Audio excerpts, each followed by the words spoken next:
The Persephone Rework. It's been a long time since I've heard the community be so divided about it. I think the last thing that was of similar conflict was the Loki rework, but this one's really interesting. Ahoy, my name is Duke, and today we're going to talk a little bit about the changes that Persephone received, how I think she feels now, maybe the point of balance, and just have a little bit of a fun talk. Before we get into the video, a quick reminder that gems are on sale right now for up to 33% off, so if you're planning to buy gems anyways and you want to support me a little bit, I'll put an affiliate link down in the description. You won't lose anything by using that, but I'll get a few extra pennies. So, the rework. Where to begin?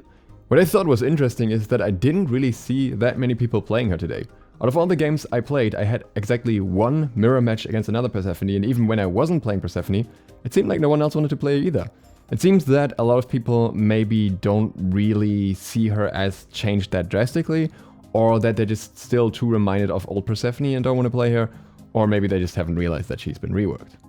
But I've played her in 4 games, and I have to say that I think the new Persephone is a lot of fun to play. But she is in many ways different from old Persephone, and I can see why some people would really not like that.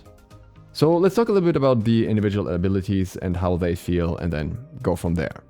Her passive, Pomegranate Seeds, as many people have pointed out, is relatively weak now. You die and you can place some plants afterwards, but you can't even see anything. And honestly, even the way you die feels kind of weird now. It kind of feels like you're still alive and then you're suddenly dead and the enemies disappear, so it's a bit strange.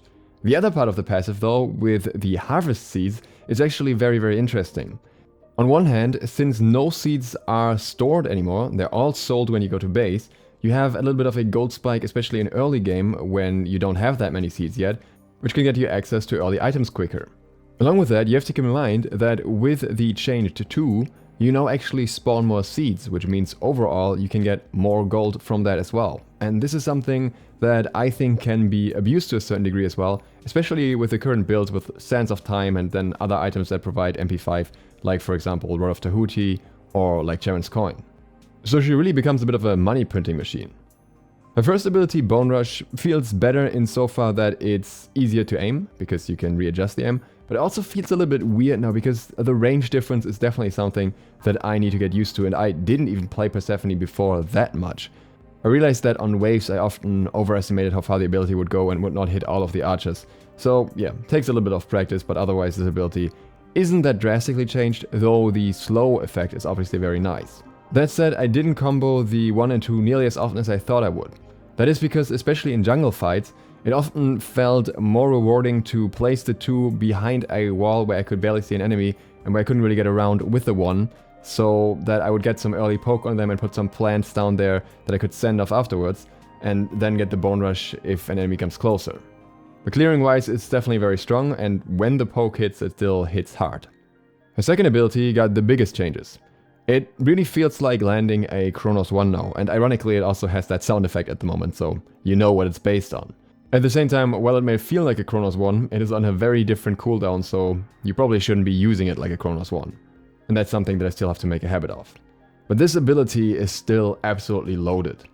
The damage itself is nice, but the plants afterwards are nicer. As I said, the overall combined cooldown of 3 plants is now lower than on the previous patch.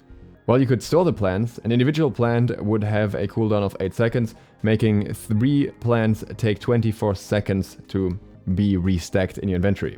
With the new harvest, this cooldown is cut down to 14 seconds. I already mentioned that this has an impact on the amount of gold you get, but it also has an impact on the amount of health you can restore quickly.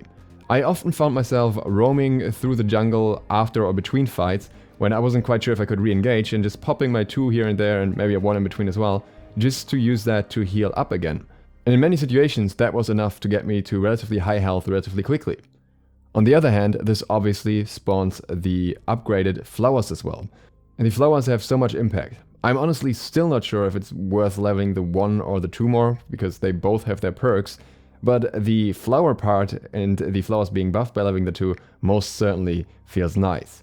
The extra damage going up from 40 to 200 at highest rank means that you have a very strong additional clearing tool that you can spawn on the front line of the wave and then send through the entire wave, and also a very strong poke tool in teamfights. Similar to our old kit, I found myself dropping the 2 before fights quite often, just to set up some flowers, only that different from then, you can just instantly pop 3 flowers now, which feels a lot nicer in my opinion. The whole setup process is very quick. Sure, it was still just pushing a button 3 times very quickly by moving your mouse on the previous patch, but especially on console I think this will also feel nicer. I honestly think that the new plants are significantly more terrifying than the previous chasing plants. The chasing plants were super easy to avoid, and if you send out multiple plants, then they would kinda clump together and chase an enemy, making it very easy to juke them all at once. Now you can send them in basically parallel lines, and even if you don't hit an enemy, you deny a very, very large area. And if this happens in the middle of a team fight, for example on Fire Giant, where everyone is occupied with different things, it is almost impossible to avoid all the plants, and those plants hit hard. What is also worth mentioning in this context is that Harvest actually gives her pretty good jungle clear as well. I haven't fully tested that yet, I had only 1 game of that so far, so I don't really want to judge how that feels yet, but I do see some potential there. You have good CC in your kit, you have good damage in your kit, and her jungle clear is honestly excellent. She can even clear the 2 combined Harpy camps very easily by putting down a Harvest and then sending the Flourish through the first camp while jumping forward and basically sending the plants that spawn from that through the second camp as well, which is kind of crazy. And speaking of Flourish, it's extremely easy to punish enemies now if they try to engage on you, because Flourish will always do damage. And if you dropped a Harvest plant before and they walk in the direction that the plants are walking in, then they're in a whole new world of pain, because now it's suddenly 3 plants attacking them, whereas previously you'd usually pop down 1 plant, and they still take the Flourish damage. While the cooldown of Flourish scales down less, I would say it's definitely still enough. The only thing that honestly felt a little bit underwhelming to me is her ultimate, but I think that's completely fine. I think her ultimate before that was just insanely strong, so having it being weaker now with not locking enemies in place so much just means that it's probably more balanced than before. I found myself not even leveling the ult because I saw more value in increasing the damage on my 1 and 2 and reducing the cooldown of my 3. So yeah, it just kind of shifted away from this ability and more towards the rest of her kit. And since Hi-Rez wanted the different parts of her kit to be more balanceable, I would say they have achieved what they wanted here. And on the topic of balance, we can also talk about her overall balance. Unfortunately, her day 1 stats were not available on normal.casualsmite.com yet. I would have liked to see those, but I was just a little bit too excited to talk about her and I didn't want to wait too long. So my first impression after playing her now is that she is most certainly easier to play and easier to pick up. On a surface level, her kit is a lot more simplistic. You have 2 line abilities now, and then you have a circle ability and you have an escape, and you can basically just use her kit like that and you will be fine and it'll be enough. And in my opinion, the damage values in that regard are a little bit too high at the moment, because that is enough, and I think that shouldn't be enough.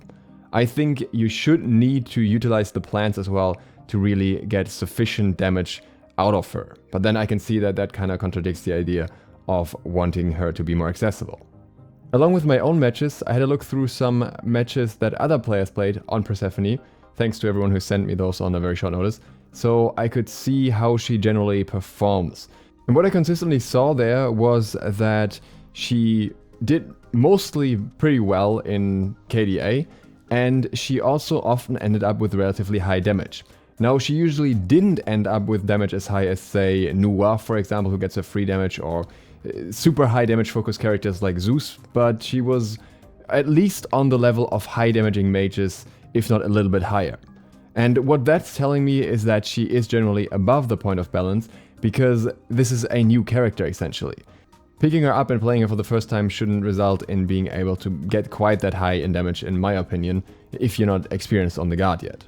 That said, at the same time, I think her power scaling throughout the game is a bit of a different story.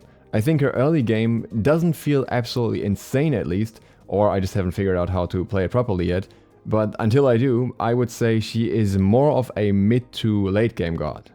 She feels really strong once you have some points in your 1 and 2, and also once you have some cooldown reduction, because that's when you can really effectively use her kit in my opinion. But despite of the high damage values I've seen, I haven't really seen many matches where she was completely obliterating everyone. So far, most of the games I've seen were somewhere around 10-ish kills on her maybe, sometimes obviously slightly less, a little bit more, but nothing like 20, 25 kills-ish where she's completely fragging the enemies. So my impression based on that means one of 2 things.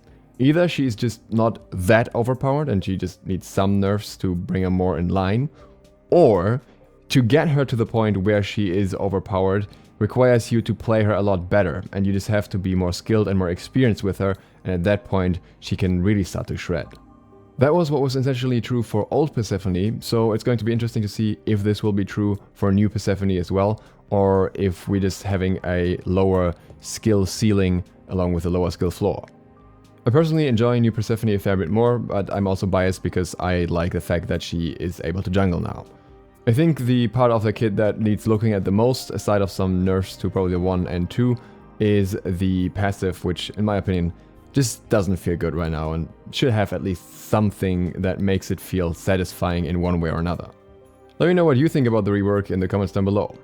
Also, again, if you want to buy some SMITE gems on sale, there's an affiliate link in the description. And if you want to see more SMITE videos, I have a Persephone guide coming up, as well as a new hunter build and obviously various other new things about the upcoming patch.